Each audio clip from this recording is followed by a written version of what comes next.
LaunchDarkly empowers us to be able to deploy solutions regardless of the window of time, so we can always deliver the optimal experience for our customers. There are 8 billion people in the world now, and it's a lot of people to help feed. That's what the farmers are doing, and that's why we want to help achieve that goal.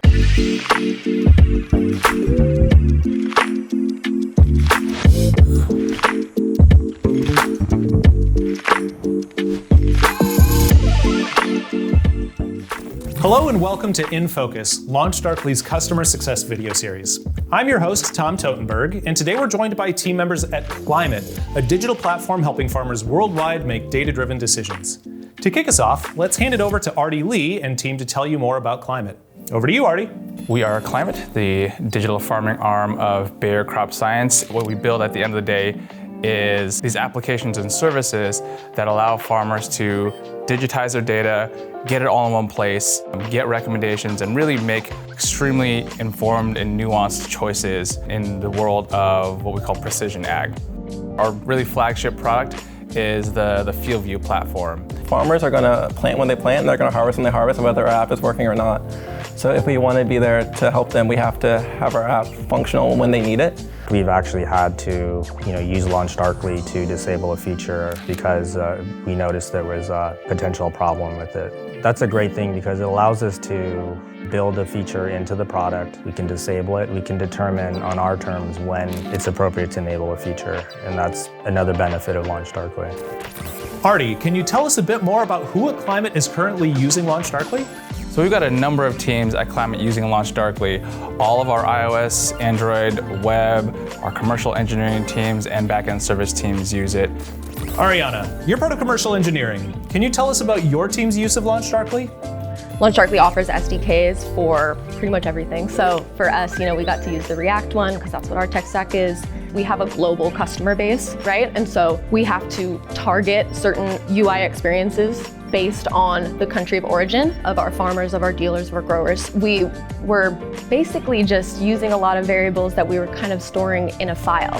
Having LaunchDarkly there, we used it to sort of toggle different experiences depending on where a customer is. And the test engineers can also target themselves as users on the production site. So we can test things live in production without having to, show any customers anything that isn't ready yet.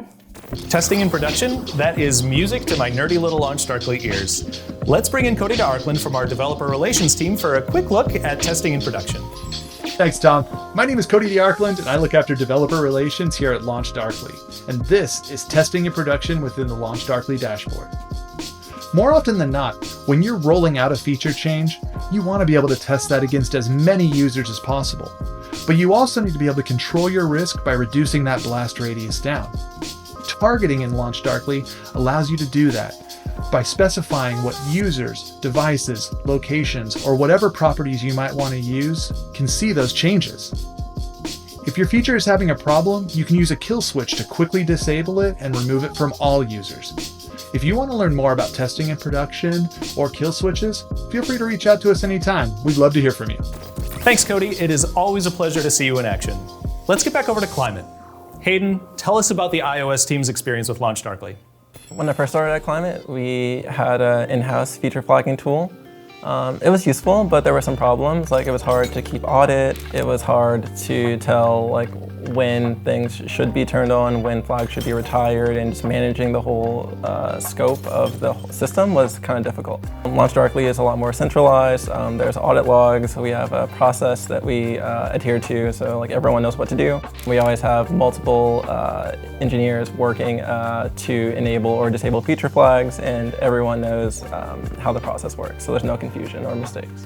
If things were to go badly prior to LaunchDarkly, we would just need to get all hands on deck and quickly rush out a release to fix the farmers' problems. And even then, we would miss however much time that they had in the field. LaunchDarkly gives us the ability to flip a flag on or off if we notice something, and we can react much quicker than spinning up a new release with bug fixes.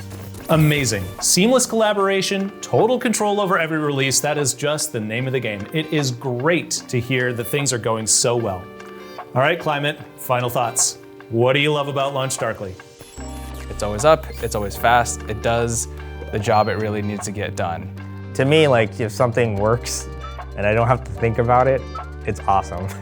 Similarly to how FieldView helps farmers mitigate risk in their operations, LaunchDarkly helps us to mitigate risk in our releases.